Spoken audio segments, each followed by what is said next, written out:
राधे राधे भक्तों। तो आज हम श्रवण करेंगे कार्तिक मास के 9वें अध्याय की कथा। कार्तिक महीने की संपूर्ण कथा श्रवण करने के लिए हमारा YouTube चैनल सब्सक्राइब जरूर करें। तो चलिए भक्तों, कथा श्रवण करते हैं।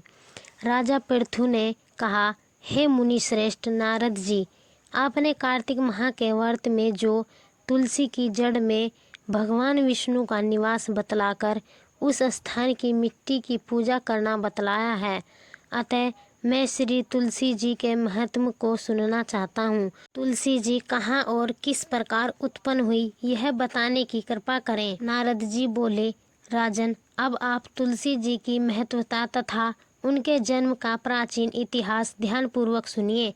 एक बार देवगुरु बृहस्पति और देवराज इंद्र भगवान शंकर का दर्शन करने कैलाश पर्वत की ओर चले।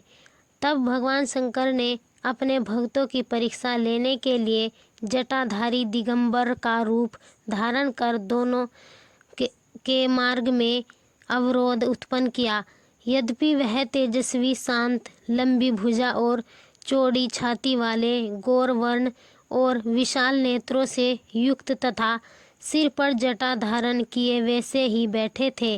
तथापि उस भगवान शंकर को ने पहचान कर इंद्र ने उनसे उनका नाम व धाम आदि पूछते हुए कहा कि क्या भगवान शंकर अपने स्थान पर हैं या कहीं गए हुए हैं।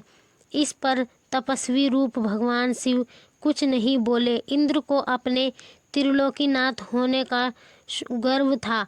उसी अहंकार के प्रभाव से वह चुप किस प्रकार रह सकता था। उसने क्रोधित होते हुए उस तपस्वी को धुतकार कर कहा, अरे, मैंने तुझसे कुछ पूछा है और तू उसका उत्तर भी नहीं देता।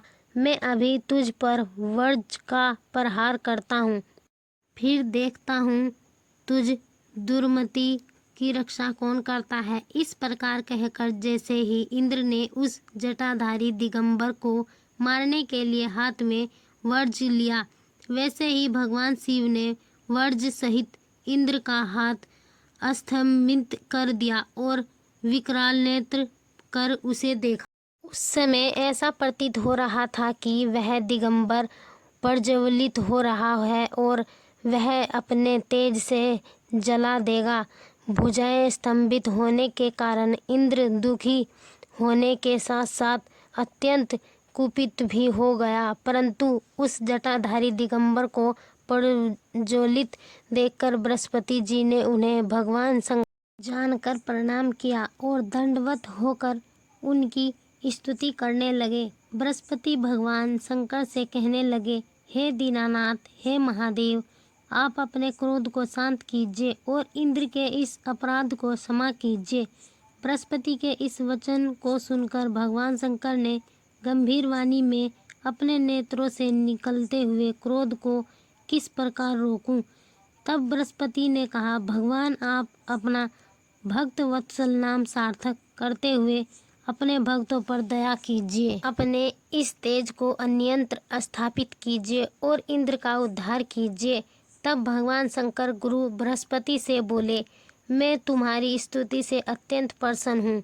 तुमने इंद्र को जीवन दान दिलवाया है। मुझे विश्वास है कि मेरे नेत्रों की अग्नि अब इंद्र को पीड़ित नहीं करेगी। बृहस्पति से इस प्रकार कहकर भगवान शिव ने अपने मस्तक से निकले अग्निमय तेज को अपने हाथों में ले लिया और फिर उसे क्षीर सागर में डाल दिया।